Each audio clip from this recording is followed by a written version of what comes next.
One night driving home from work after a graveyard shift, I got a sudden urge to pee. Like, it was really bad. Painfully bad.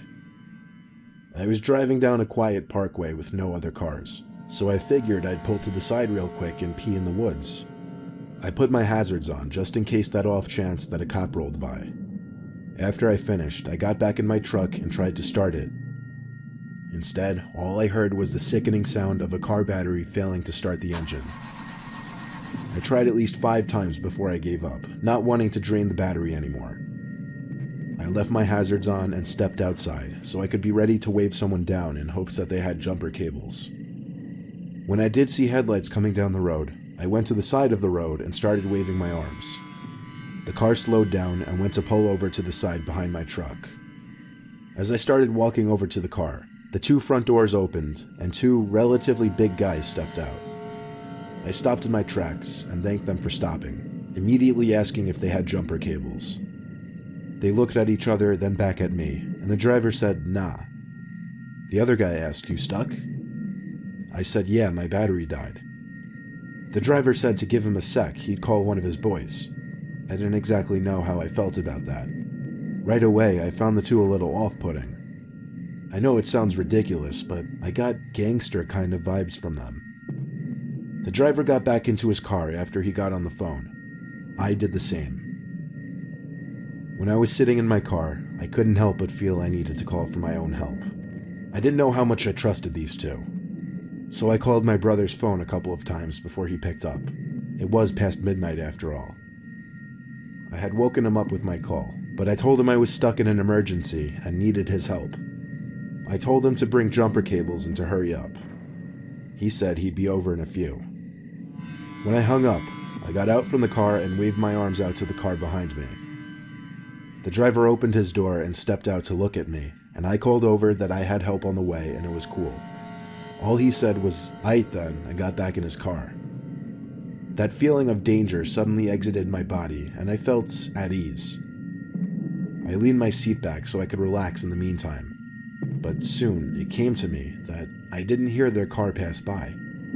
I turned back and saw that their car was still there. It had been almost 5 minutes since I'd waved them off. I called my brother again, who said he just got in the car. I told him to floor it to me and have some weapons ready, because I was pretty sure I was about to be jumped. He said he had his baseball bat in the back seat as usual. Luckily, my truck was only about 5 minutes from our house, less if he stepped on it. I started to beat myself up for not just holding it in for another 5 minutes, then this wouldn't have happened. Finally, more headlights appeared coming up the parkway. The approaching car slowed and pulled up behind the car that was behind me.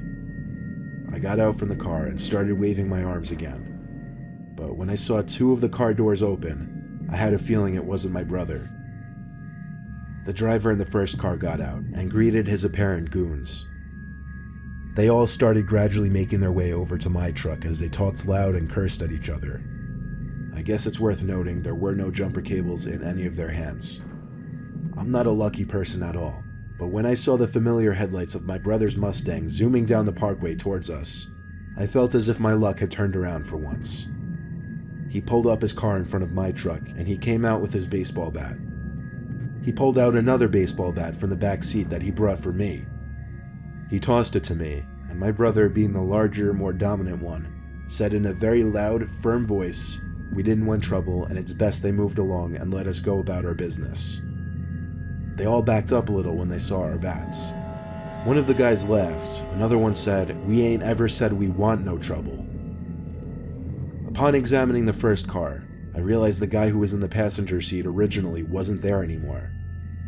I whispered to my brother to be wary, one of the men were missing.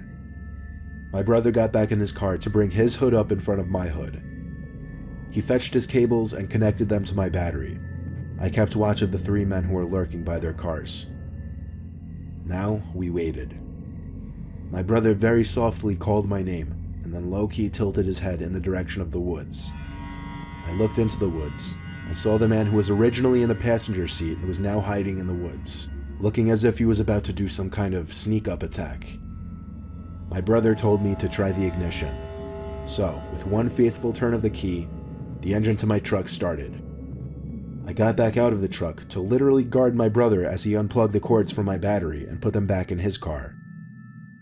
We whispered to each other our plan, and that was for him to throw it in reverse as soon as we got in our cars, and I'd step on it back onto the road. After closing our hoods, we took one last look at the men huddled by the third car, looking at us. Then we ran for our respective vehicles and stepped on the gas. My brother floored it in reverse. I waited to give him enough space before I floored it as well. As I did, I heard the shattering of my back windshield as a brick landed on my dash. Then I heard the distinct sounds of gunshots, which continued to shatter the remainder of my back windshield. I ducked down as low as I could get while still getting a view of the road. The two of us managed to flee the scene unharmed, and they didn't chase us. We went straight home to tell our 65-year-old dad, who claimed he was 100% sure we just had an encounter with a local gang. Our dad also told us not to take that specific parkway at night because it's not a safe road. I can only guess they wanted to rob me blind, and they didn't take too kindly to us waving bats in their faces.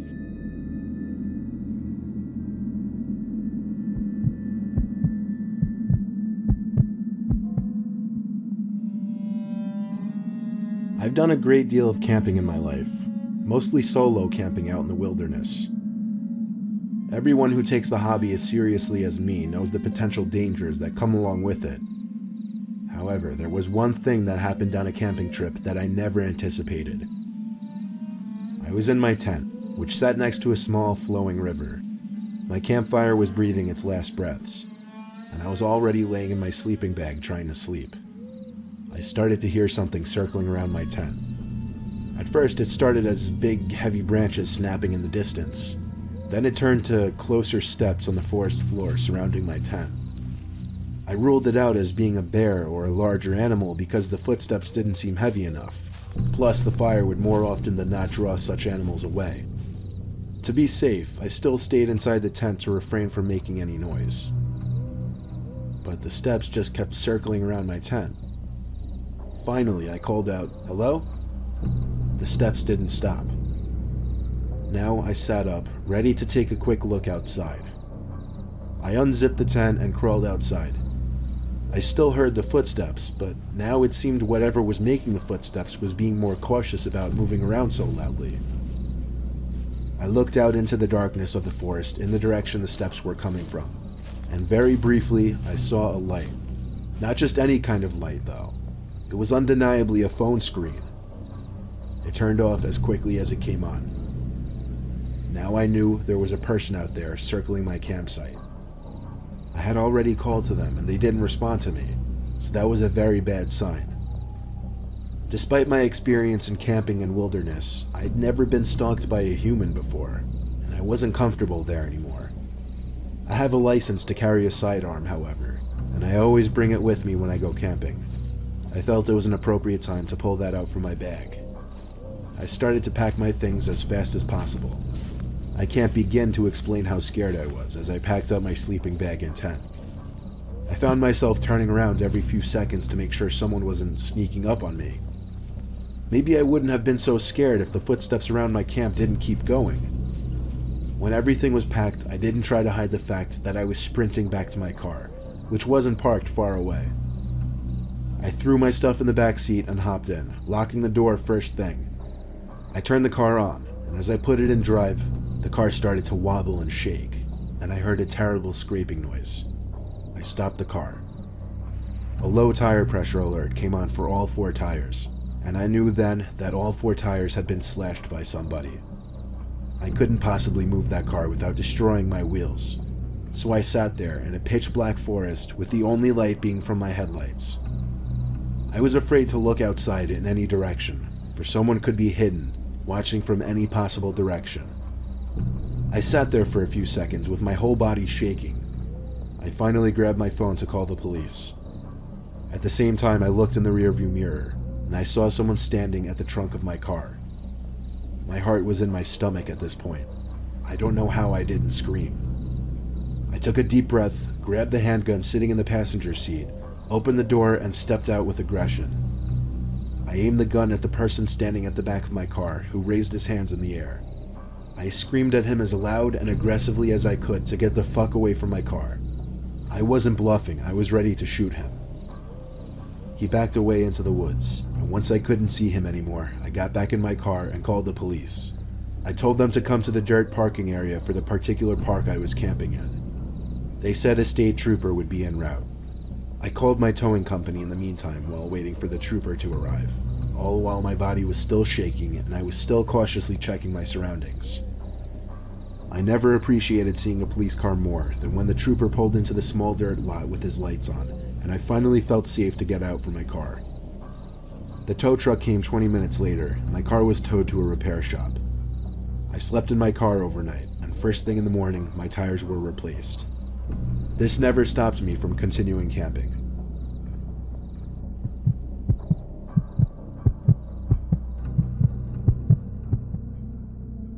My old Buick used to have issues with the gas gauge. The gauge was off, so sometimes I'd fill the tank completely and the needle on the gauge would still hover around the E, and sometimes when the tank was running low, the needle would sit around F. The needle seemed to decide when it wanted to work or not.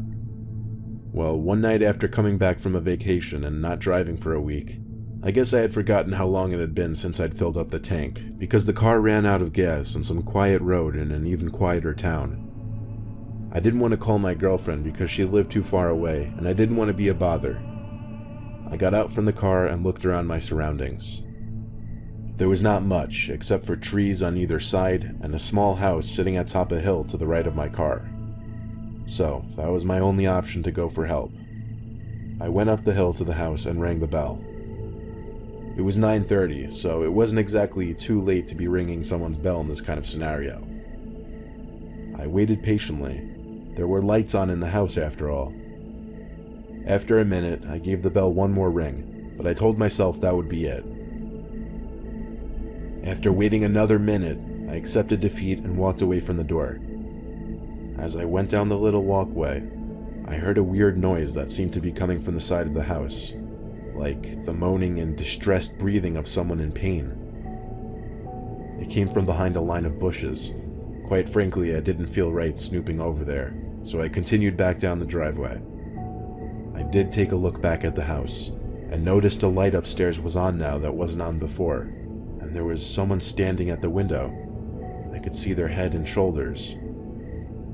I stared for a moment, expecting them to do something, like maybe come to the door. But they didn't move, and it got weird. So I continued back to my car. I leaned on my car door and called AAA, which was my roadside assistance company. They said they would deliver gas to me within half an hour. It was too hot out to sit in my car, so I stayed outside. I waited around texting people, checking Instagram, and pacing back and forth. When I heard a deep voice go, "Excuse me," my head shot up. There was a guy standing by the curb near the driveway to the house. He was wearing a hat really low, and tilted his head down, hiding a lot of his face. He asked me if there was a problem. I said I ran out of gas right here. All he said in response was, "Oh." He turned and started walking back up the hill. Pretty soon he disappeared behind the bushes on his property. He seemed like a very creepy man based on that short interaction. I texted my girlfriend about the whole thing, and she said I should go see what that sound I was hearing behind the bushes was. I kind of wanted to be honest. So I snuck through the trees next to the guy's house up the hill and went to the side of the house where I heard the noises. I tiptoed up to the wall of the house and then stopped to listen. There were the moans and breathing again. They were coming from a window. I went to the window and tried to look inside, but the blind was down so I couldn't. The sounds were concerning though. I lightly tapped on the window and said, "Is everything okay?" I heard someone say in a faint, weak voice, "Help." I stood there thinking about what to do, when all of a sudden the blind kinked open, and I saw a face looking back at me through the window. I couldn't tell for sure, but it looked like the creepy man who came outside. The kink in the blind dropped back down shut, and then the window dropped closed so I couldn't hear anything else. I didn't care though. I ran back down to my car, got in, and locked the door. I waited until the AAA truck came, and when they filled my tank, I didn't say a word about what I just witnessed. I just went home and tried to get some sleep that night. I never wanted to see or think about that house again.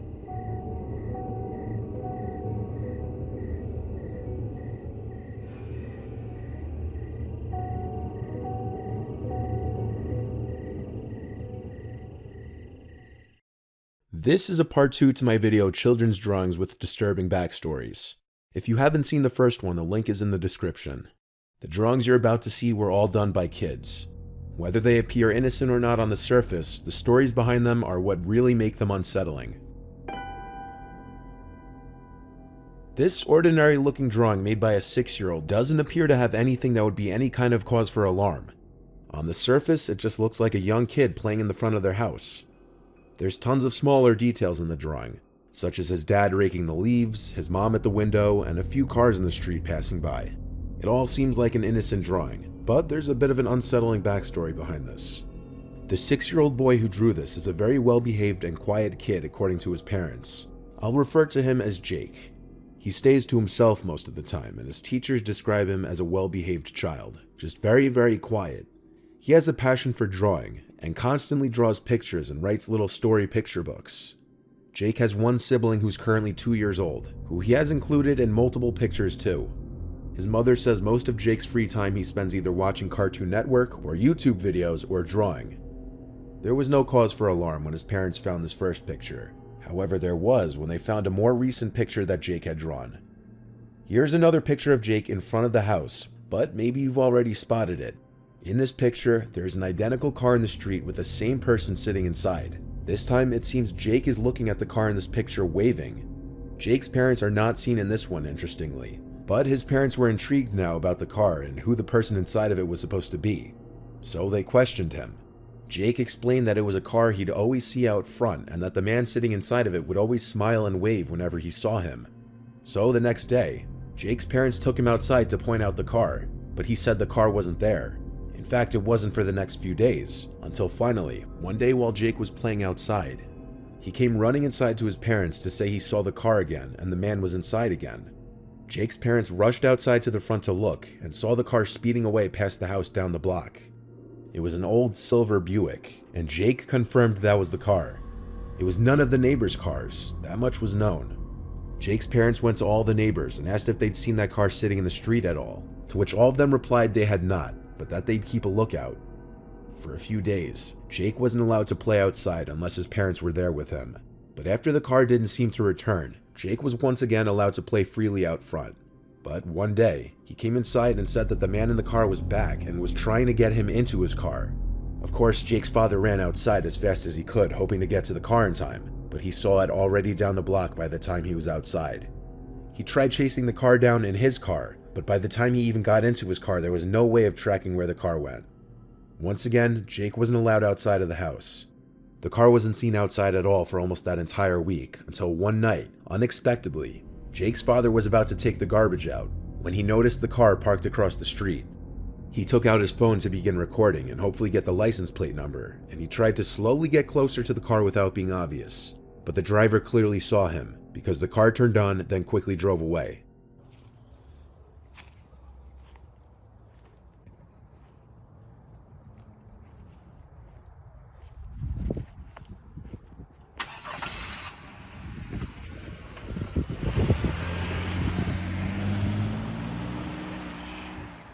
Jake's father tried to follow the car and get the plate number, but he couldn't. This was the last time the car was ever seen.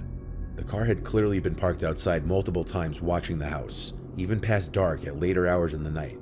The driver of the car, according to Jake, would always smile and wave at him anytime they'd make eye contact with each other.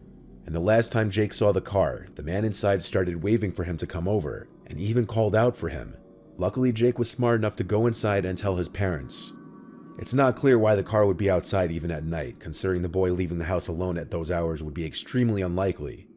Jake's parents brought the video to the police, but without a clear plate number, not much could be done. Jake's father went door to door asking each house on the block if they had cameras that caught the plate number, but he didn't have any good luck. The car never returned after this, but this happened relatively recently in November of 2021, so there's always a possibility that the man may return. The drawing you're about to see was done by a 7-year-old, and the picture itself is disturbing, but the backstory behind it is surprising. To start, the boy's father, Jeremy, sent the story and picture in. Jeremy has 3 sons. Jeremy's mother, Claire, sleeps over a lot to spend time with her grandkids. In Jeremy's words, his mother has always been on the stricter side, and that includes with her grandkids, but he says that's because she was raised in a stricter household. Jeremy's 7-year-old Tom is considered to be the troublemaker, who acts out against his parents and grandparents the most. So because of this, it often leads to his grandmother Claire scolding him. One day while Jeremy and his wife were out of the house and Claire was watching the kids, something happened between the two of them. Tom had hit his little brother for taking the last of the ice cream bars in the freezer, causing him to cry. This is commonplace behavior with Tom apparently, as he's very violent with his siblings as well. In response to Tom's behavior and hitting his little brother, his grandma Claire smacked him and forced him to stay in his room for the remainder of the day. Claire told her son that Tom was throwing a fit in his room, throwing things at the walls and on the floor in anger. Eventually he quieted down, and upon trying to leave his room, Claire once again had to get physical with him to get him to listen. It was likely during this time that Tom drew the picture you're about to see. When Jeremy and his wife returned home, they got an earful from Claire about Tom, very angry and distressed. Jeremy and his wife entered Tom's room angrily, ready to scold and punish him. When they opened the door, they were surprised to see Tom with a smile on his face, looking up at his parents. Around him on the floor was his Crayola art supply backpack with various pictures on the floor, along with crayons and colored pencils laying everywhere on the floor. There was one drawing that stood out from the other crumpled up drawings, which Tom handed to his parents, and that was this. The drawing shows what appears to be Tom sawing off his grandma's head, as she already appears to be hanging. To add to the horrific scene, Tom as well as his parents are wearing smiles on their faces as Tom is doing what he's doing. And of course, if there was any shred of doubt as to who these figures were supposed to be, Tom labeled himself, his grandma, and his parents in the picture. Jeremy and his wife were disturbed after finding this picture, as it showed just how messed up their child may be mentally. Jeremy grounded Tom after finding this, but the couple did not show this drawing to Claire. Nothing good would come of showing her the horrific drawing her own grandson made. However, it didn't end there. The next day, when Tom was allowed out of his room to eat breakfast, he told his grandmother at the kitchen table that he hates her and that he's gonna kill her. Claire's reaction was one more of shock than anger. Jeremy once again sent Tom to his room. The way in which Tom said what he said was described to be with a hateful smile on his face, as if he were taking pleasure from saying it. Claire left to go home that day, and from the time Jeremy sent me this, she hasn't returned to the house. Tom's behavior has apparently always been on the more concerning, violent side, especially for a child his age. However, this drawing and behavior towards his grandmother convinced Jeremy and his wife to start bringing Tom to therapy. The first few meetings Tom refused to speak, but eventually started opening up more when his parents would leave the room. Their therapist says that Tom talks about wanting to hurt his brothers for the things they do, and hating his grandmother and second-grade teacher. All I can assume they can do at this point is take it day by day with their son. This last one was a bit different in that the kid is a little older than the others, and some of the drawings were done on a computer. The child who drew the pictures you'll see shortly was 13 years old at the time. The drawings were found and submitted by his older brother Cody. The little brother's name was revealed in some of the images, but I'll blur them out and refer to him as John.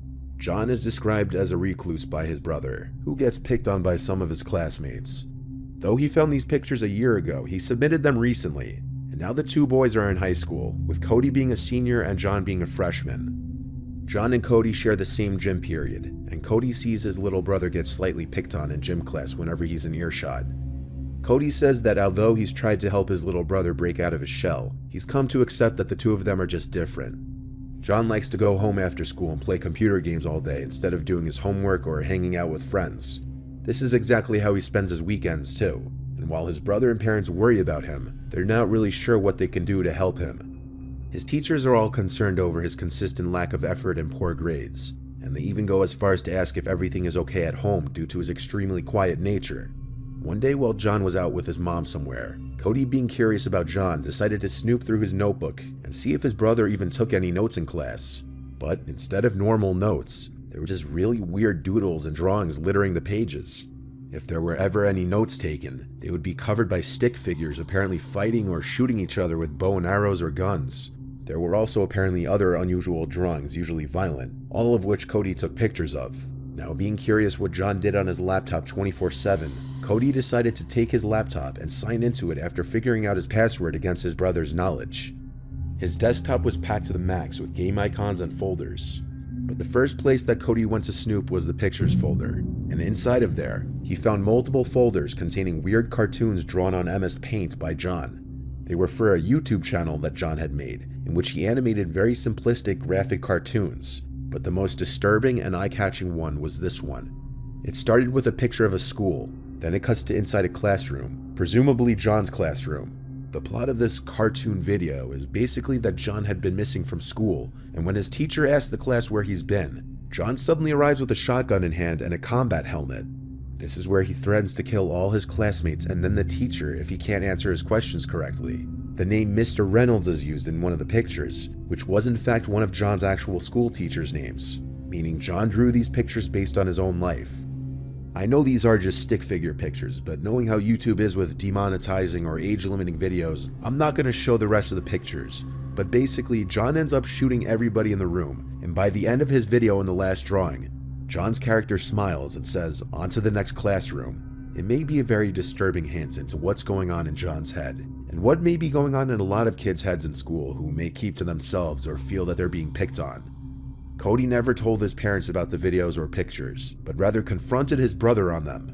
Out of embarrassment most likely, John deleted his YouTube channel and got extremely angry at Cody, but he never ratted him out to his parents for going on his laptop, because he knew Cody saw some bad things on there. Cody had a talk with his brother, asking if he ever had thoughts of doing what his drawing did in his video, and he said absolutely not. It was just for YouTube views. A year has passed since then, and Cody says he's tried to help his little brother, who continues to act differently from his peers, and he contemplates going to his parents about the things he's found on John's laptop. In a situation like this, it would definitely be best to inform authority figures, as in this circumstance, given John already gets picked on and keeps to himself most of the time, the images he drew may be indicative of something he fantasizes about doing in real life.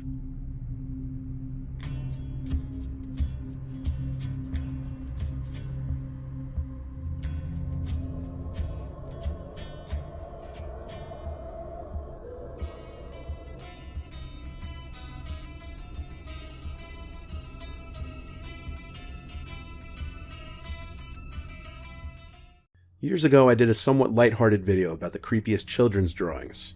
I made jokes about a lot of them, but a few on that list did seem like they might have had some sinister backstories. Over the years, I've gotten a handful of kids' drawings with backstories emailed to me. Today, I'm going to be compiling a few of those into this video. This was the drawing made by a 6-year-old boy in 2012. The picture was found in his room by his older sister Tracy, who sent this to me, who was 14 at the time, and she showed it to her parents. In the picture is the family around the dinner table, drawn in a typical 6-year-old skill level. The reason Tracy showed it to her family is because she could recognize all the family members at the dinner table, even the family dog and cat. Who she couldn't recognize was the man sitting on the floor kind of behind the table. Tracy said in her emails to me that when she was asking her little brother who that man was, he kept shrugging his shoulders and saying he's not allowed to tell. The man was drawn to be dressed in all black and has reddish-brown curly hair, as you can see. Because of her little brother's refusal to explain who that fifth person in the picture was, she showed it to her parents, explaining that he likely had an imaginary friend or was pretending to be seeing ghosts. After the parents confronted the child at dinner asking who the man in the picture was, the boy made a pouty face and shrugged his shoulders. He did this anytime they asked, with the most detailed answer from his mouth being, "I'm not allowed to tell."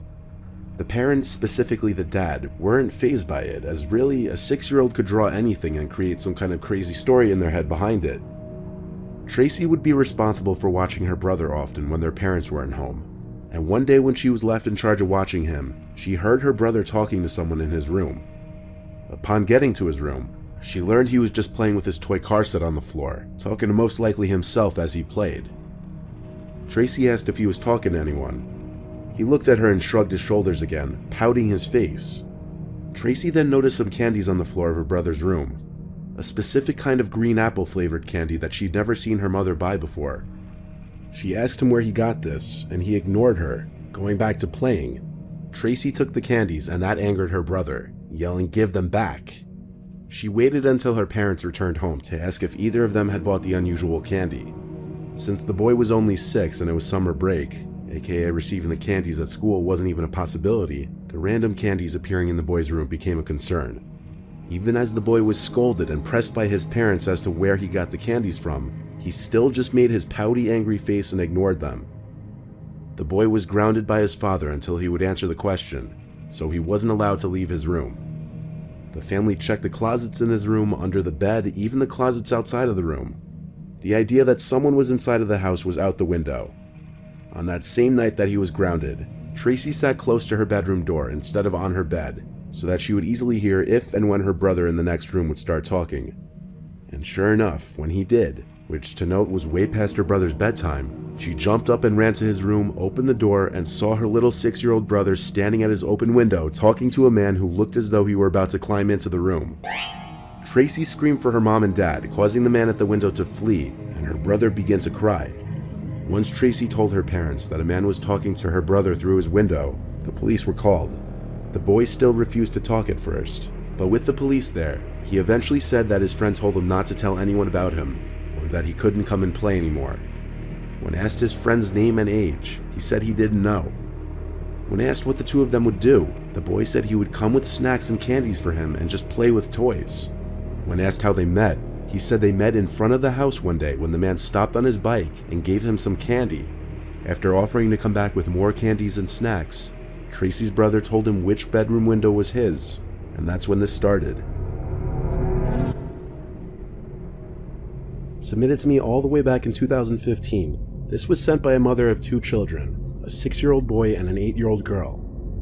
Almost every night between the hours of 12 and 5 a.m., the boy would come to the parents' bedroom crying that he's scared because someone or something was in his room at the edge of his bed. The boy would claim that every night the person or thing would come out from his closet and move to the same spot at the foot of his bed and just stand there not moving. The first few times the parents would check the boy's bedroom just to make him feel better. The closet door would always be opened. When questioned why the closet door was always open when it was supposed to be shut, he would claim that it was because he was telling the truth about the thing in his closet. Every time the parents would show their son that the closet was empty, he would go back to sleep. Their 8-year-old daughter never had any similar issues to this. For a few nights, the parents would let him start sleeping in their room on the floor with a blanket. Eventually though, after this had been going on for too long, the parents decided to humor him one more time and asked him to draw what the thing at the foot of his bed looked like. His drawing sent chills down his parents' spines.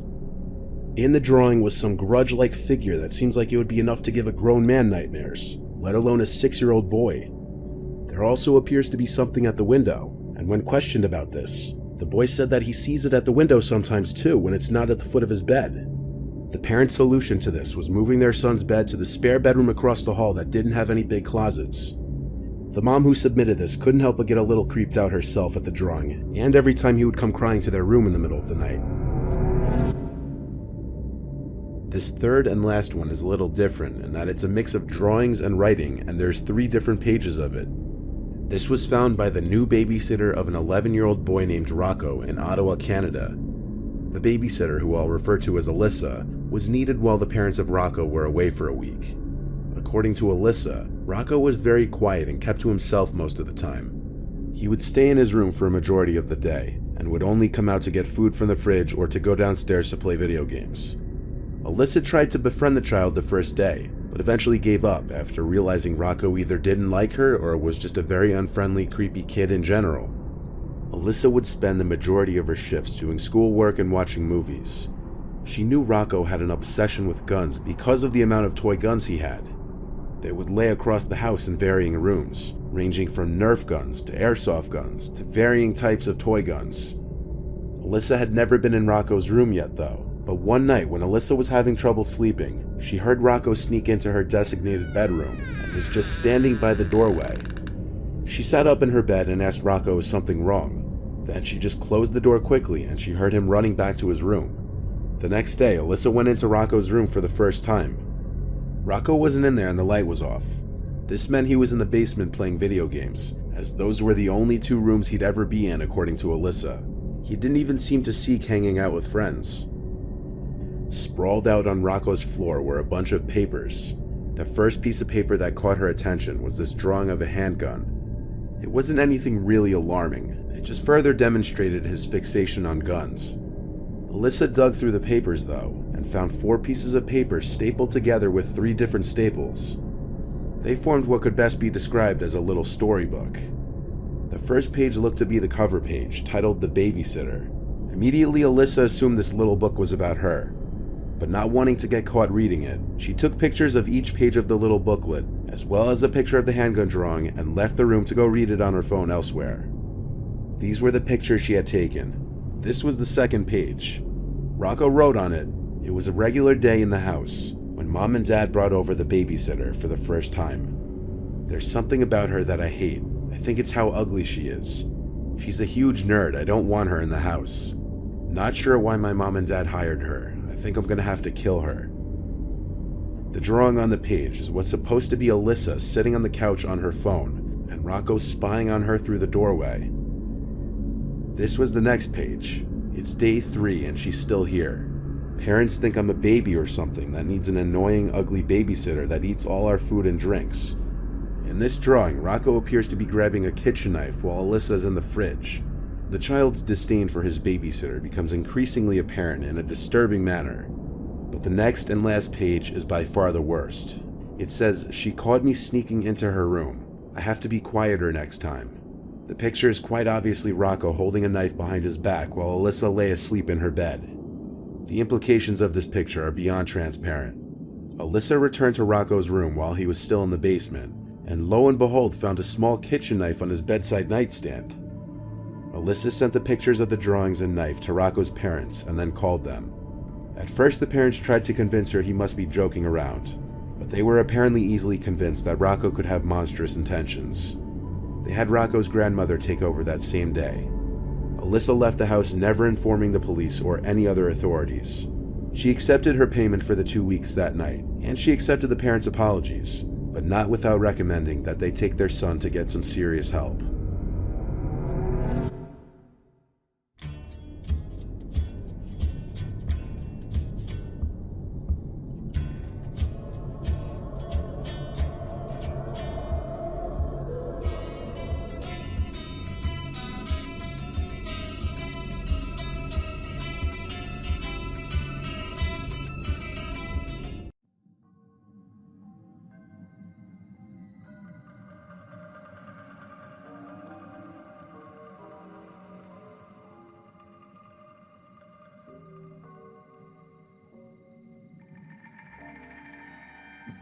When my grandparents passed away, instead of my parents selling her house, they just let me live in it instead since I was of moving out age anyway. I just had to pay the taxes and monthly expenses. At first, I really enjoyed living alone, given that I could have whoever I wanted over whenever I wanted. But it quickly got lonely being alone, so I got myself a 2-year-old German Shepherd dog named Rocky. He was named after Rocky Balboa. Rocky's a very calm and gentle German Shepherd. He hardly ever barks, only when he feels threatened or if he's playing with another dog. I bought him a doggy bed the day after I adopted him and put it next to my bed. After I got Rocky, I always left the bedroom door open so that he could go get water at night if he were thirsty. One night soon after I adopted Rocky, I woke up to his barking coming from outside my room and down the hallway. I dizzily got out of bed to check what the hell he was barking at. I rubbed my eyes as I walked down the hallway, and when I opened them, I saw Rocky maniacally barking and clawing at the basement door. I didn't know what to do. Usually I'd call my dad to deal with something like this, but now it was on me, and I was terrified. I had to ask myself if I wanted Rocky to go down there with me, and I quickly realized there was no chance of me going down there alone. I opened the door ever so lightly, but it was enough for Rocky to push it open with his nose and run down the stairs. I flipped on the lights and followed close behind. Rocky was silent now, which I found a bit concerning. I looked around for him, calling his name, and then I saw him standing still, with his tail between his legs, looking up at something in an opposite corner of the room that was blocked by a wall. Rocky looked at me and his tail slightly raised as I approached him. I could now see what he was looking at. It was a closet door. Rocky's apparent bout of confidence was obviously short-lived, and he seemed to be back to his calm and timid self. All that was passing through my mind at that moment was, do I dare open this closet door right now? and who or what could be in there. I didn't know Rocky too well just yet, but I had a feeling he wouldn't attack whoever or whatever was in there. I'm still not sure whether I made the right move or not, but instead of opening that closet door, I took Rocky by the collar and walked with him back upstairs. He kept looking back at the corner of the basement until we got to the stairs. I shut the basement door and then dragged him back to my bedroom and shut the bedroom door. Then I went to the kitchen to call my dad. I had to call 3 times before he finally picked up in a groggy voice. I explained the situation and asked him what I should do. He said I should go back down there with a huge knife or some kind of weapon and see what's in the closet. I told him I was too scared to, and somewhere deeper into that conversation with my dad, I realized the basement door was open. I put the phone down for a second to listen to what I thought were footsteps, and I was right. Loud and clear were footsteps heading towards the front door. I ran to my bedroom and told my dad. He told me to hang up the phone and call the cops, and so I did. By the time the cops showed up, though, whoever was in the house was obviously gone already. Unfortunately, I left a large amount of cash down there by the bar. All of it was gone. The basement window was wide open, so we found the method of entry pretty quickly. Just turned out to be a break-in burglary when I happened to be home.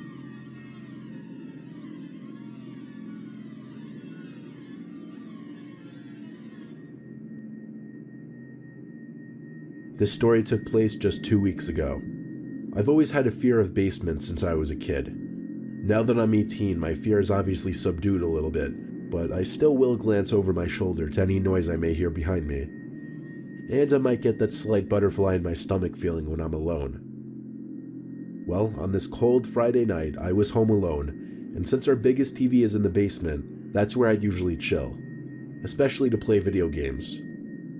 I was playing Fortnite with my friends, some crazy popular first-person shooter game. I had headphones in and I was really invested in the game. Yet even over the loud sound effects through the headphones, I knew I heard something come from behind me, like a thump. I took off the headphones and examined the back of the basement. Now our basement is huge, but also extremely cluttered and messy. If I wanted to actually thoroughly examine what's behind me, I'd have to get up, that's how bad it is. But I didn't feel that were necessary. Yeah, I found it a bit unsettling any time I heard a noise, but I really didn't think it was anything to be concerned about. I tried to continue playing, however I wasn't able to give my full focus anymore, not with part of me constantly thinking about the noise. I took off the headphones and played with them off just because I was feeling extra paranoid and wanted to hear my surroundings. Shortly after taking off the headset, there was a sudden clank sound, and it had a metallic, echoey ringing to it. I turned off the system now because I was in shock. This was an intentional sound made by someone or something. I walked really, really slowly to the backside of the basement. When I laid eyes on the big metal air vent in the corner, that's when it hit me, that was most likely the source of the sound. I got as close as I felt comfortable, then stopped and just looked at the air vent for a second. I got a terrible, painful feeling in my stomach, and I felt like the life was literally being drained out of me when I saw a hand reach out from the air vent and start waving me over. Then a deep, raspy voice said, "Come here, I need help." At first I didn't run. I just gradually stepped backwards with my mouth hung open, looking at the vents. The person's hands gripped the vent and started shaking it aggressively, obviously trying to break it open. I screamed, "I'm calling the cops," but the shaking didn't stop. I did what I said. I called the cops and told them to send someone right away. The operator told me to go to a room upstairs with a weapon, lock the door, and hide. I was the most scared I'd ever been in my entire life. And the pain and fear of the situation only became worse when I heard a door bust open downstairs, and I could hear a maniac screaming at the top of his lungs. I'm not lying when I said he was screaming things like, "Where are you? I'm gonna kill you." I heard him run up the stairs. He probably ran up 2 stairs for every step, because he was up the stairs in like 3 seconds. My heart was in my throat when he tried the doorknob to the door, and started pounding on it so hard I could see the door caving in a little bit. I thought he was actually gonna break the door down. I had to climb out the window or I'd be a goner. I think he heard me though, because the banging stopped. I jumped from the window to the bushes below, and with the right stroke of luck, a cop car pulled up in front of my house. I basically ran into the officers' arms, begging them to go inside and get the man. They told me to wait in the police car, which they locked, while they both went inside the house with their guns drawn. Not even 5 minutes later, the two officers came out and they were holding the man in cuffs. The man in cuffs took my place in the back seat of the cop car, and from that moment until the cops drove away, he was giving me the most evil, hate-filled stare you could ever imagine. That stare still haunts me. The whole experience still haunts me. I still hang out in the basement occasionally, but nowhere near as much.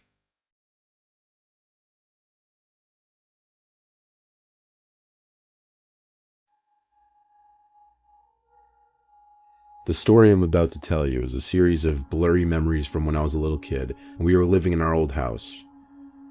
My brother and I always hung out in the basement where our dad has his hockey table, pool table, and video games. We usually played on his Super Nintendo system, but at some point, I don't remember when it started, my brother and I would hear things come from the boiler/laundry room. The first time this happened though, my brother and I were playing some racing game on Super Nintendo.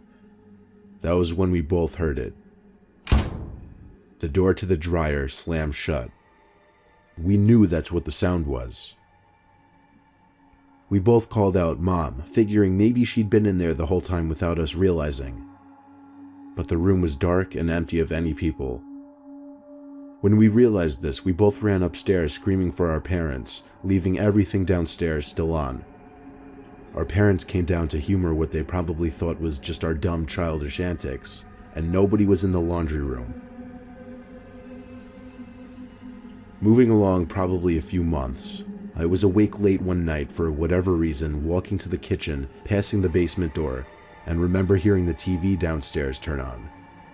It was one of those big old box TVs, so it made that distinct clicking sound as it turned on. I called Mom, Dad, and my brother's name. No one answered. I went to my parents' room to tell them, and they were both upset with me for waking them. My dad went downstairs to turn off the TV, and I remember him telling me it's a glitchy TV. There were a couple other suspicious happenings after that, but I'll move forward all the way to the last occurrence, and honestly the most horrific. It was a few days before we were going to move to our new house. Just about everything in the house was already shipped to the new house, but our parents were nice and let us keep the TV and video games downstairs until the last few days. My brother and I were once again playing video games. That's when I felt something hit me in the back of the head. I thought it was my brother at first, but then saw the red ball bouncing on the ground behind the couch we were on. Then the door to the boiler room slowly shut as my brother and I looked at each other with horrified looks on our faces. Once again, we ran upstairs screaming. Our parents once again went downstairs, but when they came back up, they were strangely silent. They told us to go to our rooms and wait there. A while later, a police car showed up, but our parents wouldn't let us out of our rooms. They wouldn't tell us what happened until we finally moved. Apparently, my dad tried to open the boiler room door, but something was holding it shut, or perhaps pulling it shut. Even so long ago, I could sense fear in my dad's voice explaining it. I don't believe in ghosts, but to this day, I still don't know what to make of what was going on in that basement.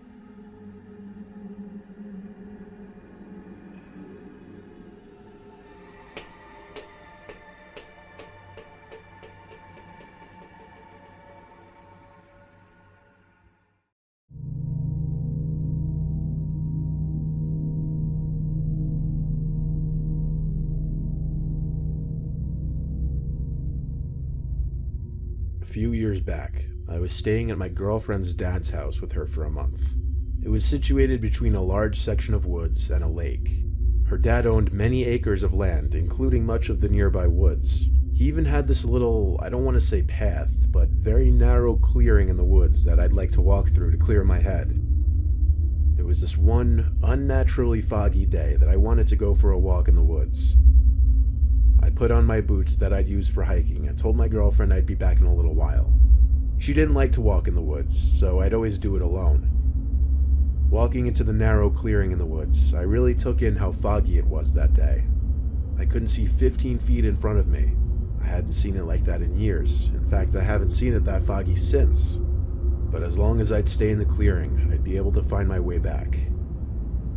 Walking through the clearing, I thought I could hear my footsteps being mirrored, as in synchronized with someone else's steps. So I stopped and listened.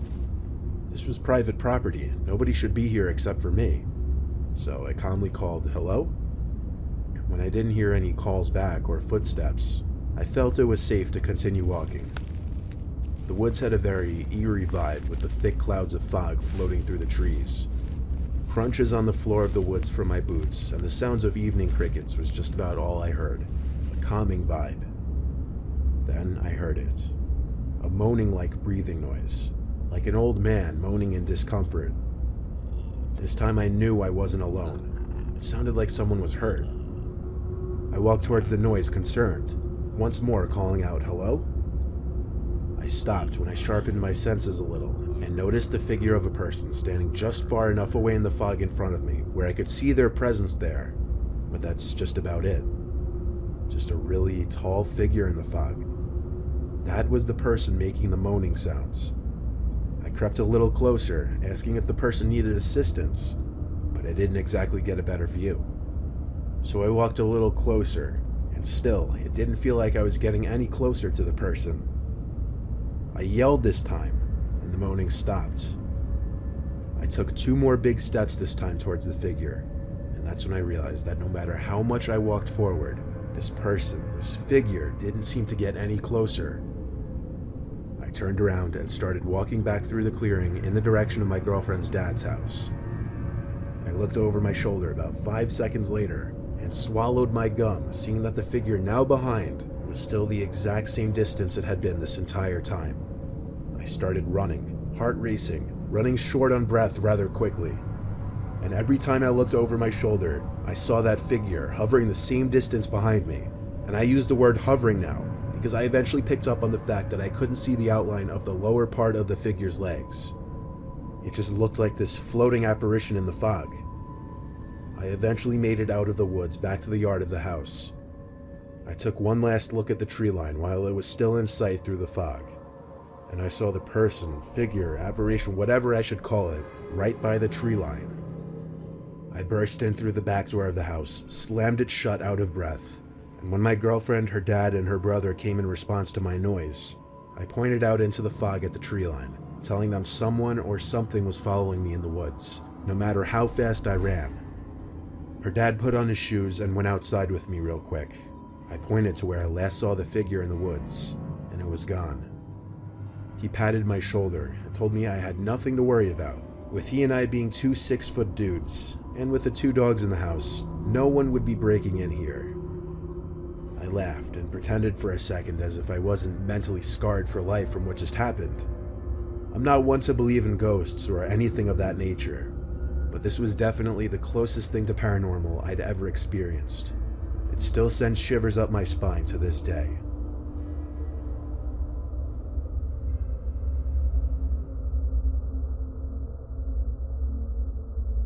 While in the process of moving from my parents' place in Staten Island to Manhattan, I was using a lot of apps like Craigslist and Letgo for new furniture. I had already gotten the apartment in Manhattan by the point of this story, but I was still spending most of my time in my parents' house while I was still finishing up furnishing the apartment. I was on the app Letgo, and I found a really cheap, nice-looking dresser that matched the rest of my furniture. I messaged the guy whose name was Jake, and he was quick with his responses. We set up a time and place to meet that night, outside his house on some dead end by a little park. He said he worked late shifts, and his only available time to meet would be past 10 most nights. That was fine for me, though. I didn't have work that week. The meetup time was 10:30. I wanted to be a little early because honestly, the later it got, the sketchier things would feel. I got to his house at like 10:15 or maybe earlier, but it was an intensely foggy night. I couldn't even see if there were other cars parked in the street. Literally seconds after I parked at the dead end, I got a message from Jake on Letgo saying, "You're early. Just give me a second, I'll be right out." I thought, what in the world? How did he know I arrived that second? Was he watching from somewhere in the fog? Still, I replied, okay. and looked around even harder now. I realized there weren't really any houses on this street, at least not normal-looking houses. It was an unusually secluded street for Staten Island with some small buildings that I couldn't even make out what they were for. Eventually, Jake sent me another message saying, "Come on out, the dresser's waiting out back." Out back where, though? I couldn't see anything. I got out from my car while replying back to him asking where I should go. That's where the responses on the app stopped, and the yells "over here" started. I followed the voice of this Jake person through the fog. I felt as if I were in some bizarre horror scenario. Following his voice, I'd occasionally shout, "I'm coming." I walked through this narrow alleyway-like thing between these two buildings. This wasn't a neighborhood street at all. I called out for Jake as I got through the alleyway to a backyard-type area. I didn't know if it was big or small because the fog, mixed with the darkness, wouldn't let me see more than 6 feet in front of me. Jake was no longer calling out for me. It just went completely dead silent, except for the sound of distant nighttime traffic. I knew in my gut something wasn't right. I was about to make my way back out of there. "Wait, your dresser's just right inside here. Come inside." I heard his voice in front of me, but I could not see him. I didn't respond. I just started backing away towards the small alleyway. I turned around, and I could see other people standing mere feet away from me. Even through the thick fog, I could see them just standing stiff up against some wall or fence. Something bad was going on here. I began a sprint back through the way I came, and I saw and heard I was being chased by at least 3 different people. I didn't run for my truck, as I wouldn't have time to get in, start it, and do a 3-point turn.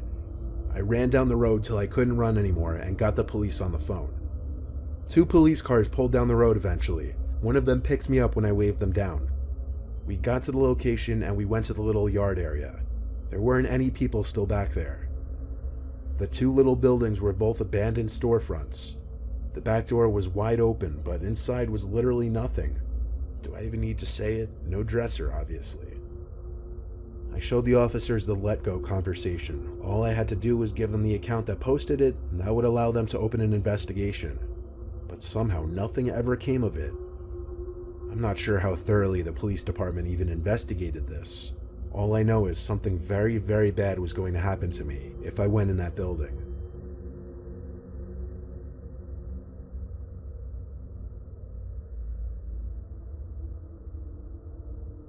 Last Saturday, while I'm writing this, it was an insanely foggy day. My family and I are quarantined in Jersey. My wife was out shopping, and my son was in his room. I was trying to get work done on my computer in my office room when my 6-year-old daughter Veronica came inside, saying she saw someone in the garden. I left the office to the window looking in the backyard where the garden is. And indeed, she was right. There was someone standing over my garden. Their back was to us, but they didn't appear to be doing anything, and I know it sounds unbelievable, but I really couldn't tell if it was a man or a woman. That's how foggy it was. I knocked on the glass to try and scare them away. I saw them turn their head, then walk over my garden deeper into the fog until we couldn't see them anymore. I told Veronica to wait inside while I slipped on my shoes and walked out into the fog real quick. The person only walked deeper into my property. See, we live in what I guess kids call bumblefuck, so I have a large yard. Obviously, seeing someone on this yard is unsettling, and my natural reaction was to follow in the direction I saw the person walk. I started to hear a rhythmic thumping noise, and as I got closer to my shed, I realized it was coming from there. The shed came into view when I got close enough, and I saw the person at the door of it, apparently slamming the door shut over and over again. I yelled, "Get out of here," before I called the police. I stepped closer and got a better look at the person. It was some middle-aged woman. She looked disheveled. She said sorry at least 10 times as she literally ran away from me in the direction of the road, quickly disappearing in the fog. Later that night, after my wife and I turned off the TV and tried to get to sleep, the dead silence in the room revealed a sound coming from outside. It was coming from the backyard, and I recognized it as the slamming of the shed door again. I felt sick realizing this. My wife was shaking me and telling me to go out there and chase whoever it was off. I didn't tell her about the woman because I didn't want to scare her. I slipped on my shoes, grabbed a flashlight, and turned on every backyard light on the house. I went outside immediately yelling, trying to sound intimidating. The slamming stopped. It was still foggy out. I had to walk a little bit to be able to see the shed. The shed door was open. The woman wasn't anywhere in sight. I have to admit, I was downright terrified to go into the pitch-black shed at that moment. I figured she had to be in there, but this is what you do as the man of the house. In my best words, I charged into the shed screaming as once again some intimidation factor, but the shed didn't have anyone in it except me. So I shut the door and twisted the little lock on the handle. I yelled some threat about calling the police really loud, and then went back into the house. I turned off all the backyard lights, and as I was walking back to my bedroom, Veronica came up to me crying. "What's wrong?" I asked her. She replied, "Look out my window." Those words hit me hard. I ran to her room, keeping the light off, and saw that woman standing at her window trying to open it. I got a clear view of the woman now, and her face was nothing short of horrific. She had droopy, cracked skin, her hair was wiry and grayish. She looked like her teeth were probably effed up too. There was clearly something wrong with this woman, and I had to assume she was dangerous. I screamed at her to leave us alone, and then went for the phone to call 911. The woman ran off for good this time. The cops couldn't really do anything except alert other officers over the radio. It's been less than a week, and yesterday my shed door was left open again from some point in the night. I'm really getting freaked out for my family. I fear one of these nights I'll wake up and she'll be inside the house.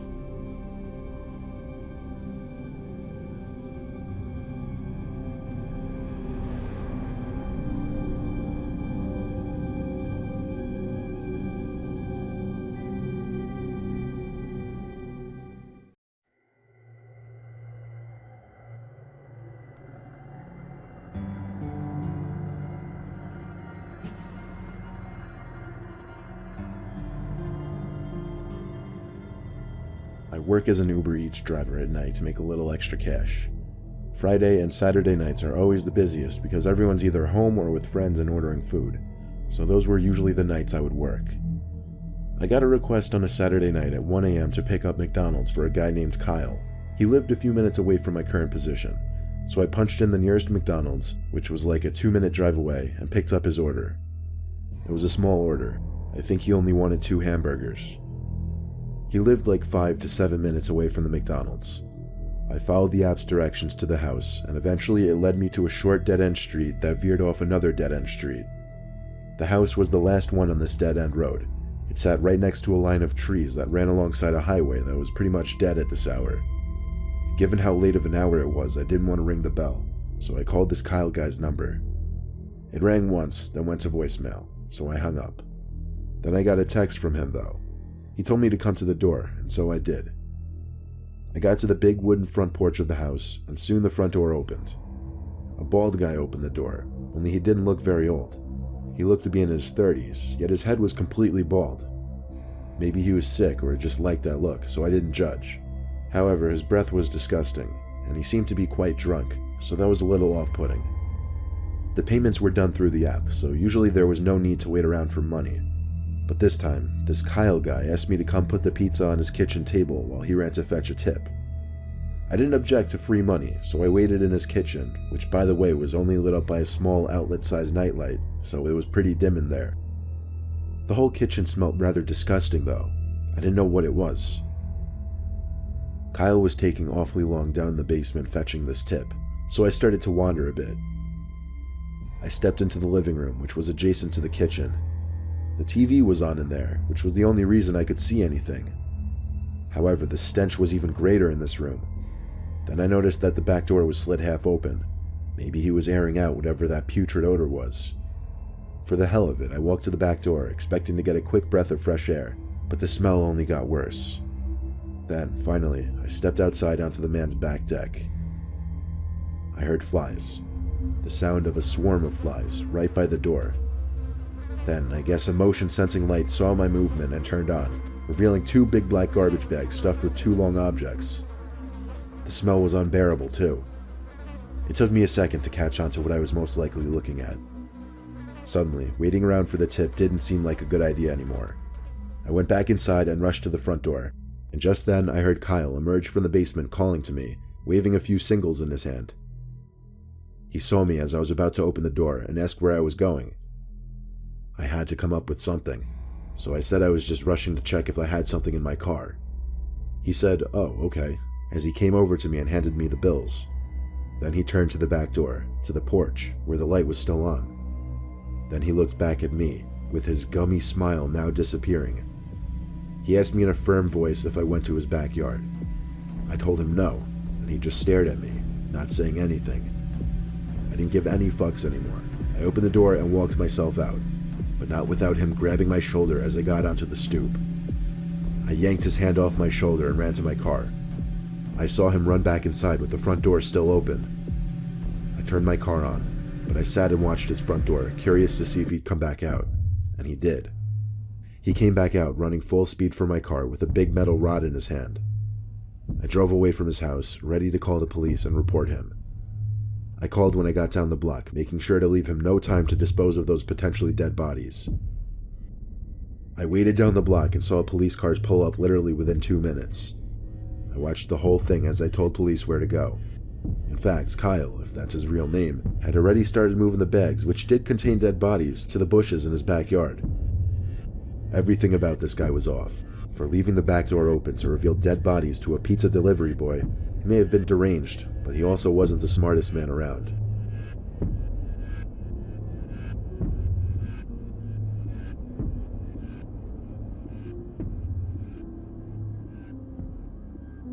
I deliver food for an Asian eatery in my town.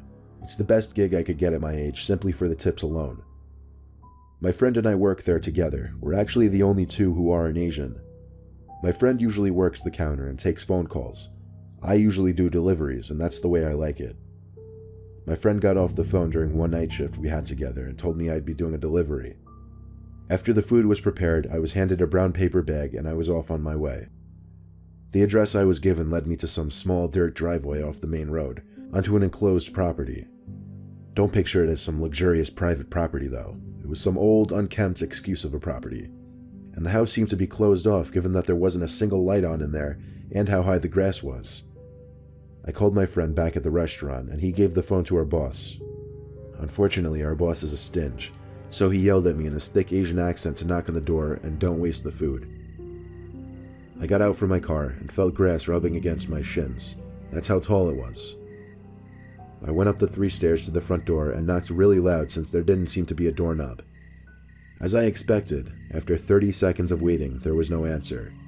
So I got back in my car, and first thing I did was start texting my friend back at the restaurant. But when I looked up back to the house, this time one of the upstairs lights inside of the house was turned on. So I went back to the door and knocked once again. Only on the first knock, the door pushed open slightly. Someone had opened the door, but there was nobody standing next to the door. I pushed the door open a little more and called out hello. My voice echoed through the empty house. I was waiting to hear footsteps come to the door. They never did. Obviously, someone had to have opened the door, so if they weren't going to come to the door, I had to assume they wanted me to come in. I stepped into the house as my shoes made the wood floor creak. I called out one more time, and this time someone replied back. I heard the words aquí arriba. Now, I'm not fluent in Spanish by any means, but I knew that aquí meant here, and I knew arriba meant above, so I put 2 and 2 together and figured they said up here. There was a stairway in the middle of the hallway, so I walked over to it and stopped at the bottom step. I looked up the stairs, and all I saw at the top was an arm reached out over the ledge, doing a little stiff come here motion. I used what little Spanish skills I'd gained from middle school and said something like Tango tu comida as I walked up the stairs. As I got about halfway up the stairs, the arm wasn't there anymore. I got to the top looking for whoever was just standing by the ledge over the stairs. Then I noticed through the tiniest amount of light that the person was now inside a bedroom with the lights off. But I didn't see the actual person. Once again, all I saw was the person's arm doing that same come here motion. It's as if anything above the person's elbow was faded to black in that room. It was such an eerie sight. I knew for certain I wasn't going in that room though. So I said firmly with confidence, "Buddy, I'm not going in there. You come out here with money or I leave." Suddenly, the arm pulled away into the darkness of the room ahead of me, and after a few seconds of standing there in silence, I was hit by a flying object. It happened so fast that it took me a few moments to realize I'd just been hit with a stiff, severed arm. It wasn't some plastic Halloween toy, it was a real arm. I ran down the stairs with the food still in my hand and got back to my car. I didn't even call my friend or my boss. I drove straight to the nearest neighboring house and rang that person's doorbell. When they answered, I told them about what their neighbor had just done to me, and the woman had the most puzzled look on her face. She said nobody's lived in that house for a year. I felt my stomach drop when those words hit me. She said she would call the police after we talked about it for a good 5 minutes. Then I went on my way back to the restaurant with the food. I explained the best I could to my boss, and he let it go. I sometimes wonder how things would have played out if I went into that room, and who or what I would have found.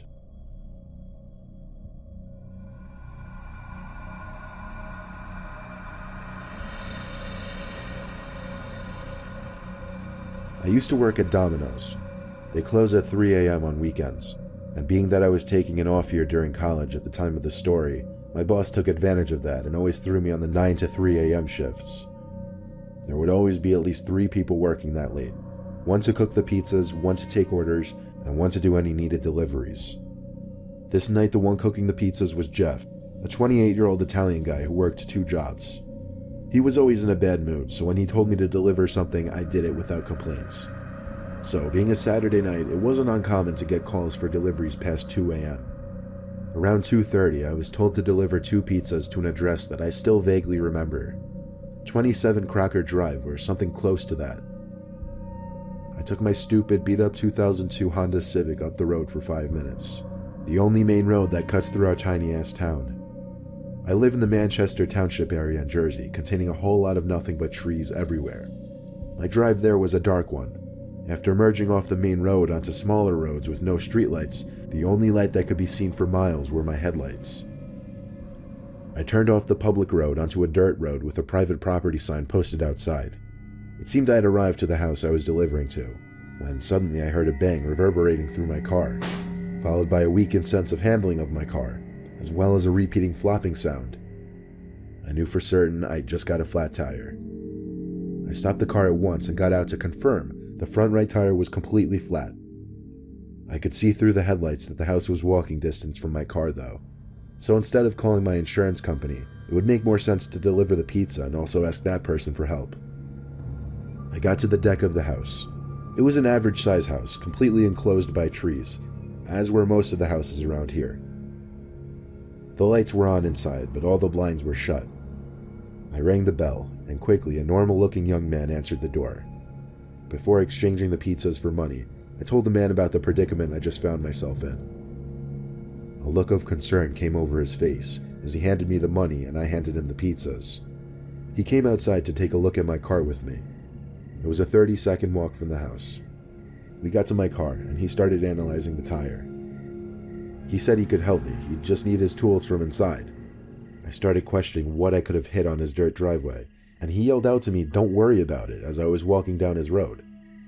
I walked a bit further, kind of ignoring him, when I noticed a spike strip in the road. A very small one, but undoubtedly what I hit. I couldn't see any other reason for that to be there, other than him putting it there deliberately. I started thinking over the possibilities of what could be going down, so I pretended I didn't see the spike strip and walked back saying I didn't find anything. He looked at me. I was worried he might have been suspicious, but then he turned away and said he was going inside to get some tools. God only knows what he meant by tools. I waited for him to get to his front door before I got back in my car, turned the car on, and threw it in reverse. I was not sticking around there to find out what he was doing. I heard the flat tire wobble on the dirt road as my car slowly rolled in reverse. I made a point of avoiding the spike strip this time. As my car pulled out of the private dirt road onto the concrete road, I took one last look down the man's driveway to make sure he wasn't following me, then I took off. I couldn't drive too fast though and risk of damaging my wheel. I stayed at a steady 10 to 15 miles per hour. I looked in my rearview mirror and saw something behind my car. The man running after my car.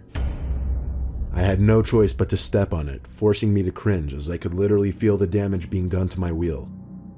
The distance between my car and the man got greater until he was out of sight.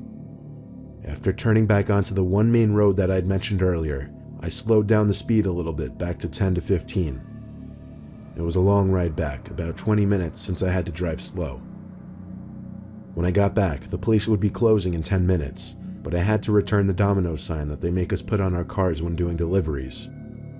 Jeff was upset with me that I took so long until I told him the whole story. The woman who was also working the same shift as us listened in with a look of shock on her face the whole time. When time came to close, Jeff told me I should just drive home slow since I live like down the block, and that I should take care of it tomorrow. The two went off to their cars and drove away. I sat in my car for a little bit, thinking. Eventually I turned my car on and started my slow drive back to my house. I noticed, however, that a car without its lights on was following close behind me for a while, so I pulled over in front of some small house to see if they would do the same. The car passed me, but then pulled over on the same side of the street a little further down. I started to panic, knowing it had to be the man, who figured that he'd find me at the Domino's that he ordered from. I couldn't lead him to my house, so even though I didn't know for certain if it was him, I had to be overly paranoid and call the cops. I had police come to my exact location for fear of being followed. After 5 to 10 minutes of waiting, a cop car slowly rolled down the street and I beeped my horn to stop him. He stopped in reverse so that his windows were lined up with mine, and then we both rolled them down. I pointed at the car in front of me with its lights off, sitting a little further in front of me. But just then, that car zoomed out from its parked position, lights still off, instantly disappearing down the road into the night. The cop put his lights on and sped after him without saying a word. I didn't know if he wanted me to follow him, but I couldn't with my tire, so I drove home as quick as I could and parked my car in the driveway. I still don't know if that cop caught that driver. Somehow I doubt it, but I like to imagine he did. Either way, I always made sure to watch my back every time I drove home after that night, and I quit that job 2 months later.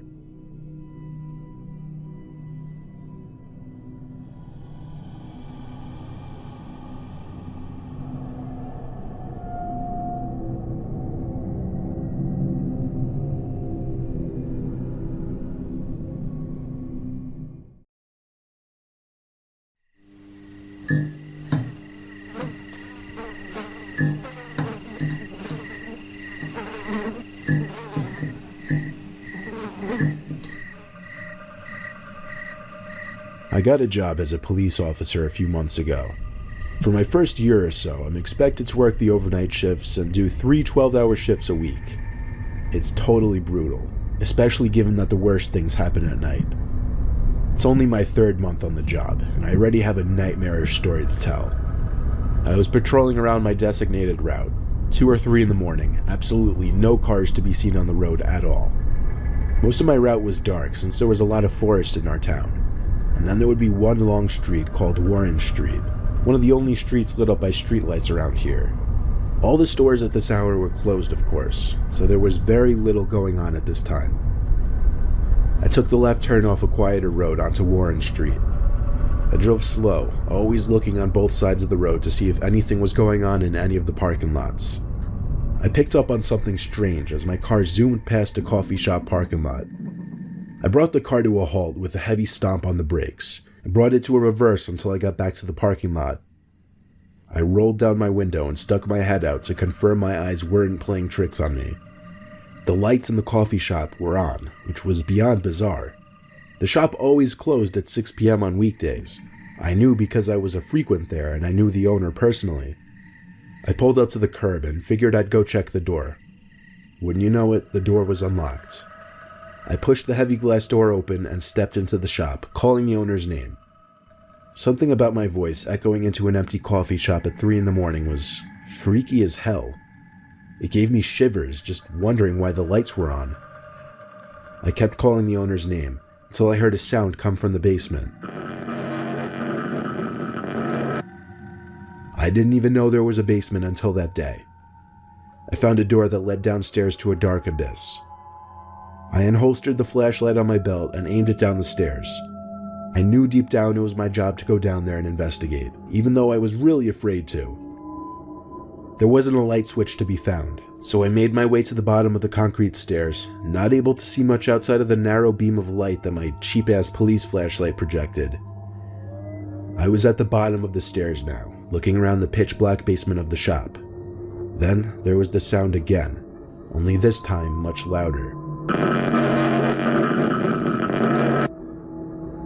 It sounded like some kind of half electronically produced and half organically produced sound. I don't know if that makes sense, but it's really the best way I can describe it. It came from a back room. I stepped into that back room, which appeared to be an office of sorts. I just stood there, waiting for the sound again. I might have stood there for 30 seconds, until the same exact sound erupted from a corner of the room. It was a terrible, distorted kind of sound. It apparently came from inside an air vent in the corner. First thing I did was try to shine the light into the vent, but it didn't really work. The grill blocked any amount of light that would actually light up the inside of the vent. What I did next was put my ear up to the vent to try and listen for anything that could be inside.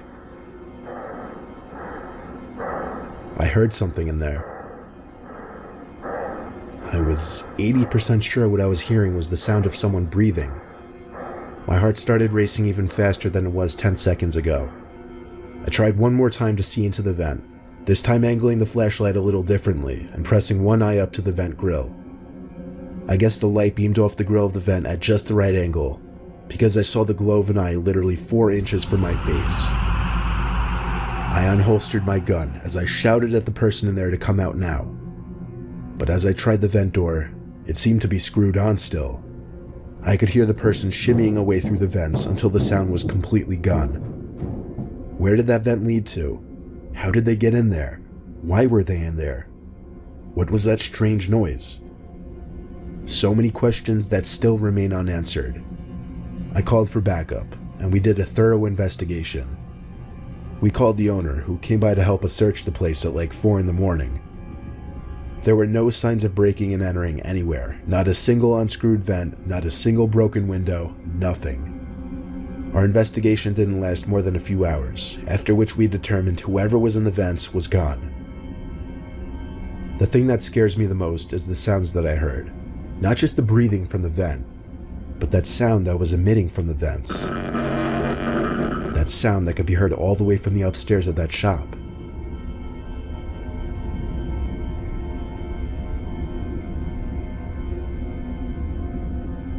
I used to work at a gas station off some rural highway in Ohio. It was a 24-hour gas station. I usually worked from 8 p.m. to 4 a.m. The shift always started busy. Lots of people on road trips coming in for coffee and snacks, filling up gas obviously, and usually around 11 to 12 it would really quiet down. There would still be some people coming in, but once 1 or 2 a.m. hit, it was usually dead until the end of my shift. Usually by that time I was just playing games on my phone, doing work for my web classes, or watching movies on my laptop. The night in question I was actually catching up on a TV show I was watching at the time. The road was completely dead at this hour. You could expect to see maybe 1 car pass by every 5 minutes, and maybe 1 car came into the lot every 20 minutes to a half hour. The headlights of a car suddenly glared through the window briefly as a car turned into the gas station lot and pulled up to one of the pumps.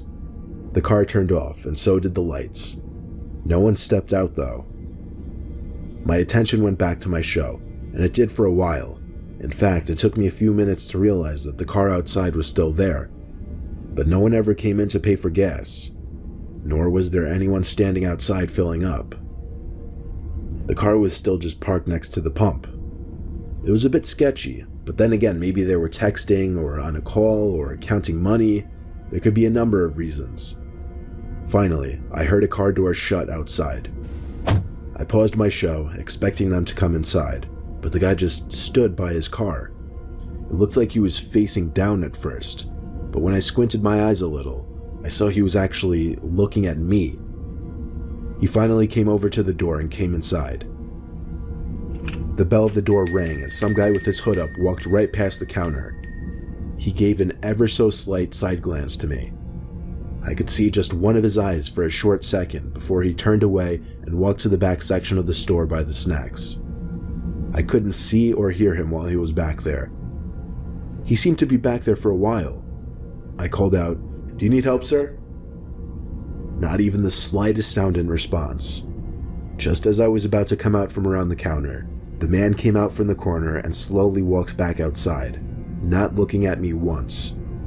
He went back to the pump, opened his passenger side door, and seemed to be digging in his car for something. Then he shut the door and looked at me again.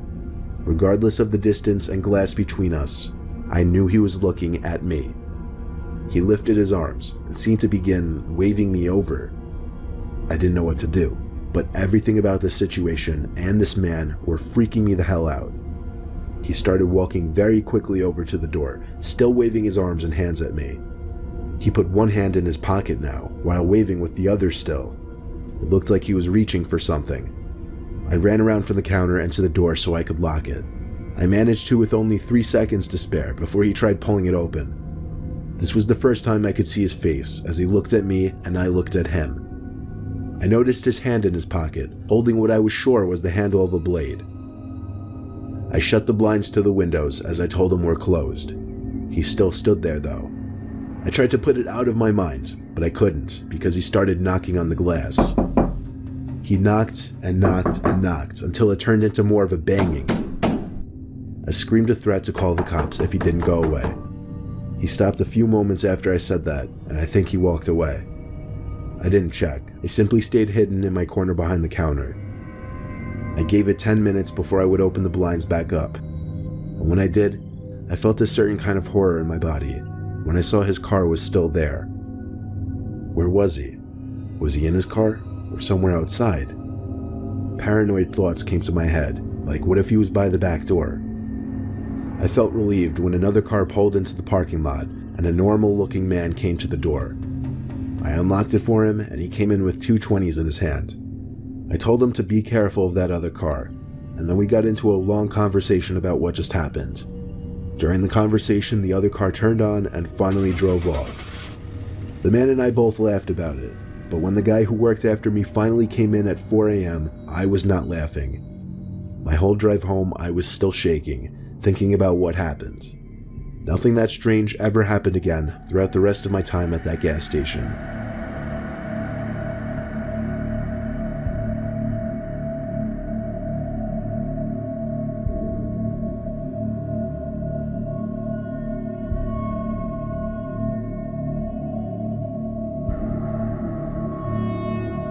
My second job ever was delivering Chinese food at a local corner Chinese place in 2008. It was one of my best paying jobs to date, mainly because of how fast paced the place was, and how many deliveries, aka tips, I would make. It was a busy Thursday night, a half hour before closing time. We had 3 delivery guys working, myself included. My boss was always a hard ass. As usual, he told me to make the delivery and be back quickly. The address led to a town 5 miles away though, so I knew this would be a longer trip, but the longer ones always had the better tips. I still remember the order. It was just an order of wonton soup and rice. It was a 15-minute drive. I pulled up to the house, and it was not exactly the most appealing area of town. I stepped out of the car with a small brown bag of food, and before I stepped up the curb from the street, I stopped and looked up at the upstairs window of the house I was delivering to. There was half of someone's face peeking at me. And by half, I mean I could just see someone's eyes on the top of their nose, as if they were trying to hide. I didn't know what to think. It didn't look like some kid, it looked like a grown man. All I could do was continue walking to the door. I found a note on the door saying, "Doorbell broken, asleep, door unlocked, money on table, please come inside and leave food on table." The note was so bizarre I had to take a picture of it. You know how they say red flags can go off in your head in a split second? Well, that's exactly what I was feeling.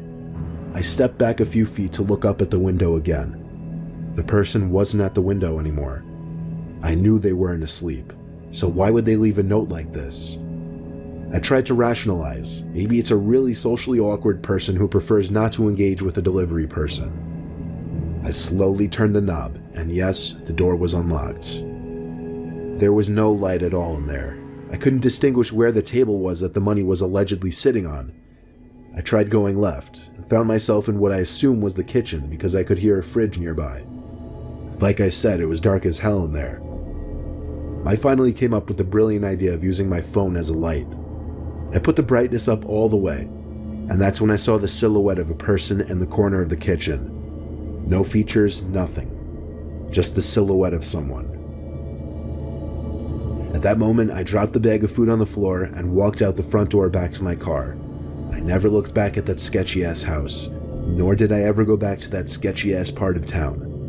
My boss was pissed even after I explained it to him, but that's just how he is. I did another delivery that night and went home, and couldn't sleep all night thinking about what could have happened in that house, had I actually gone up to that table.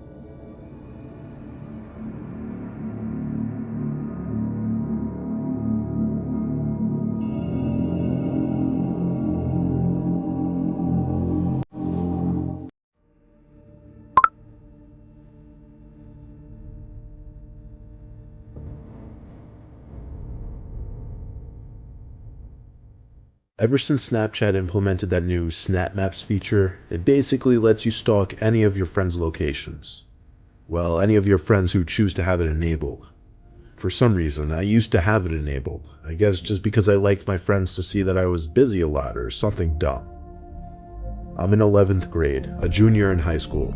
Snapchat is obviously a huge thing these days in high school. If you don't have one, your friends will likely question why not. Even the weird kids have Snapchat. Like the really, really weird kids. Like the ones who sit in the corner of the lunchroom alone. Maybe I sound specific in saying that, because I am being specific. There was a kid named Zach, who had been a socially awkward reject since elementary school. No one really knew if he actually had any issues or not, and everyone could agree that there was always something that seemed a bit off-putting and unpleasant about him. Apparently the kid was on Snapchat, and was somehow getting people's Snapchat usernames. My username was one of them, apparently, because one cold December day, I got Zach Meister added you as a friend from Snapchat. I already knew it was him, so I added him back. I don't know why. I guess because I'm just too friendly of a person. Minutes after adding me, he sent me a picture and then a video. I didn't want to open it because I knew it would be weird, but I was also curious to see what it was. I waited a few hours to show as much disinterest as possible. I opened it when I was in my bed, and what it was weirder than I thought it would be. It was a picture of me sitting in the lunchroom at school, but then the video was when the bell rang and everyone in the lunchroom got up, including me obviously, and he zoomed in on me and recorded me as I left the lunchroom. The worst part was the caption at the bottom, which said cute LOL. I ignored it. I was so close to removing him, but for some reason I didn't have it in me to do that. That night, laying in my bed watching TV and Snapchatting friends, Zach, aka Zachmeister, messaged me on Snapchat. Unfortunately, I accidentally clicked the notification right away, which took me to his message, which said, "You live on Mason Street?" I answered back yes. He answered back immediately. I planned on not opening his chat this time though, not for a long time. But the longer I waited, the more he messaged me. I was so close to blocking him, it was not even funny. He started sending me pictures now, pictures I was not planning on opening tonight. I knew that the longer I took to respond, the less interested he would be, so I put my phone down on the desk, turned off the TV, and went to sleep. The next morning when I woke up, my window was wide open, as well as my closet door. I literally mumbled to myself, "What the fuck?" I didn't remember opening either of them, but my room was absolutely freezing. I saw a bunch of new notifications from Zach on my phone. Then it sank in. What if this was him? I opened Snapchat in a hurry and opened the snaps from Zach. It started with pictures of a sidewalk last night, then a picture of my house, then a picture of my bedroom window, then a picture of me taken through the window, then a picture of Zach standing inside of my room, then a picture of me in my bed taken from my closet, That was the last picture. Then I saw his messages. There were so many messages, a lot of them starting with, "Answer, why do you take so long to answer?" Then later on he said, "I'm gonna come visit you, LOL, you have your snap map on too." Then he said, "I like watching people sleep." Then he said, "I found you with your snap map, I hope you don't mind, I think you're cute though." I need to mention, I'm a guy in case you were wondering. The rest of the messages said things like, "Are you up yet? What are you doing?" I didn't care anymore though. I screenshotted the chat. Unfortunately, I did not think to screenshot the pictures in time before it was too late. I blocked Zach's Snapchat account and went to my parents, who were in utter disbelief. My dad mostly handled trying to contact the police, which turned into a big thing. Police had to do investigating, which got the school involved as well. Apparently Zach lives or lived with his single alcoholic father, which kind of explained a lot. The screenshots of Zach admitting he found me via snap maps served as proof. Enough proof to get Zach charged with juvenile breaking and entering. No one ever saw Zach at school again after that. It was assumed he and his father moved far away.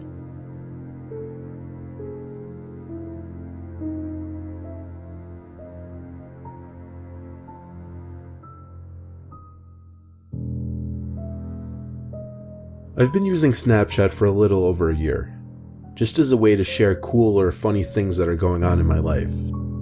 You know that in high school there is always that one weird kid who acts like a psycho? The one who would quote-unquote prank someone by putting a dead rat in their locker? That kid at my school was named Alex. Alex had done a lot of questionable things, and he's been suspended multiple times.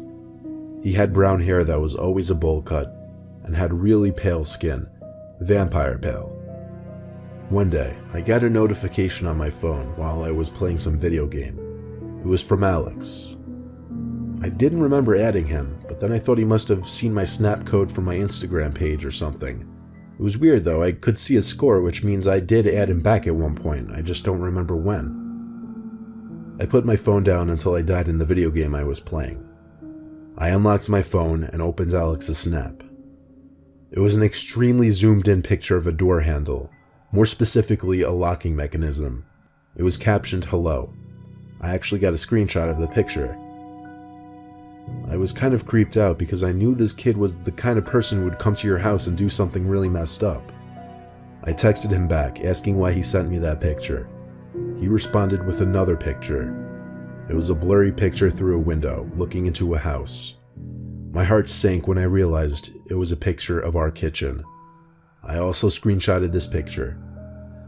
I ran straight to our kitchen and looked out the window. I saw him on my deck, laughing. I ran around the side to our dining room and threw open the door. He was still standing there, but he was holding his hand behind his back. I told him to get off our deck, but he slowly removed his hand from behind his back. He was holding a knife. I slammed the door shut and locked it. I yelled through the door that if he didn't leave, I would call 911. He smiled at me and slowly walked off our deck. I ran to make sure all the exterior doors were shut and locked. I don't know what he would have done if I hadn't slammed the door shut, but I hope I never have to find out.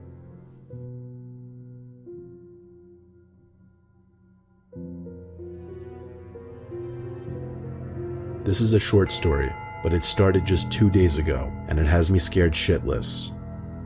I tend to get a lot of random people adding me on Snapchat because I have my Snapchat in my Instagram bio. Not to toot my own horn, but I live a kind of lavish lifestyle and show it through my Instagram pictures. One rainy night when I was chilling with my friend, 2 random girls added me on the app. One named Casey Welsh, the other Bree Owens. I added both of them back. They both had really low snap scores though.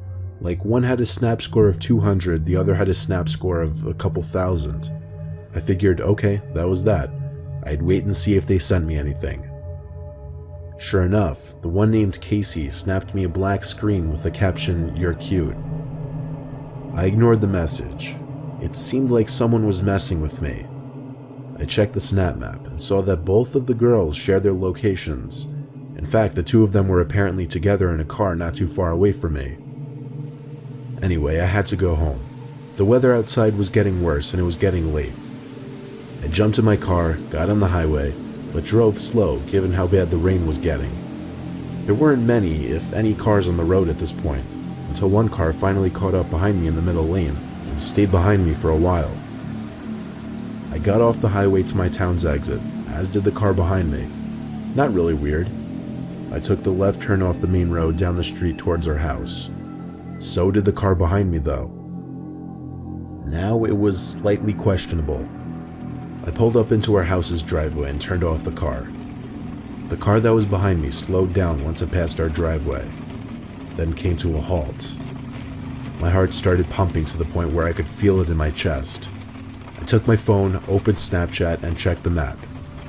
Those two girls. It said they were right next to me on the map, right on top of my house. I shut my phone screen and felt like I was about to throw up. My dad was home, so if I could make it to the door and ring the bell a million times, maybe I'd be good. But no, it was too risky. Instead, I called the house phone. Thankfully, my dad picked up right away. I yelled into the phone, begging him to come outside.